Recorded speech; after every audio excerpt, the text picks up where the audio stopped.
जो किसानों का हरदम एक सवाल रहता है, जो सवाल मेरा आप दोनों के लिए रहेगा कि सेक सीमेंट इतना महंगा क्यों है? और मैं ये भी जानना चाहूँगा, क्या ये पहले से इतना महंगा था या अभी कुछ सस्ता हुआ है?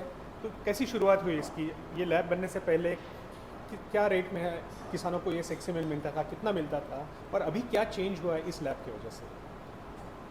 देखिए, इसमें ये जानना ज़रूरी है कि 2017 से पहले दुनिया में केवल एक ही टेक्नोलॉजी थी जो सेक्सीमन बनाती थी, और हमारी जो ये टेक्नोलॉजी है ये दुनिया की दूसरी टेक्नोलॉजी है।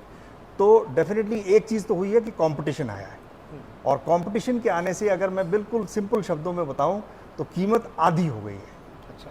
ऐसा शायद ही किसी टेक्नोलॉजी में हुआ होगा कि कीमत आधी हो गई हो। आपने सुना होगा 10% कॉस्ट कम हो गई, 20% कम हो गई, लेकिन ये भारत के किसानों के लिए बहुत ज़रूरी है कि जो चीज़ उस समय ये मान के चल लीजिए 2-2 हज़ार रुपये में मिलती थी, वो आज 1,000 रुपये से भी कम कीमत में यहाँ किसानों को उपलब्ध है। ये सिर्फ इसका एक पक्ष है।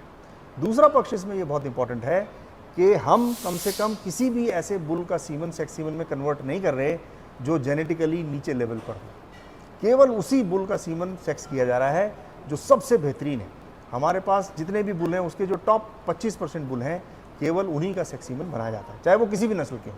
तो इसका मतलब ये है कि अगर कोई किसान सेक सीमेंट लेता है तो एक तो उसे ऐसा सीमेंट मिलता है जिससे बछड़ी हो, और साथ ही में वो सबसे सुपीरियर बुल से बना हुआ सीमेंट है। तो इसके वजह से अगर वो उसका उचित दाम अगर दे रहा है तो उसको उससे उचित फ़ायदा भी उसको मिलता है। बिल्कुल बिल्कुल। देखिए, अगर इसमें किसी का भी प्रश्न ये है कि मान के चलो मेरे पास 100 बुल हैं, क्या आप 100 के 100 बुल का सेक्स सीमन बना सकते हैं? इसका उत्तर है बिल्कुल बना सकते हैं, कोई नहीं रोकता, बिल्कुल बना सकते हैं। लेकिन हमने अपना एक वो लिया है, प्रण लिया है, मापदंड लिया कि हम इसको ऐसा नहीं करेंगे।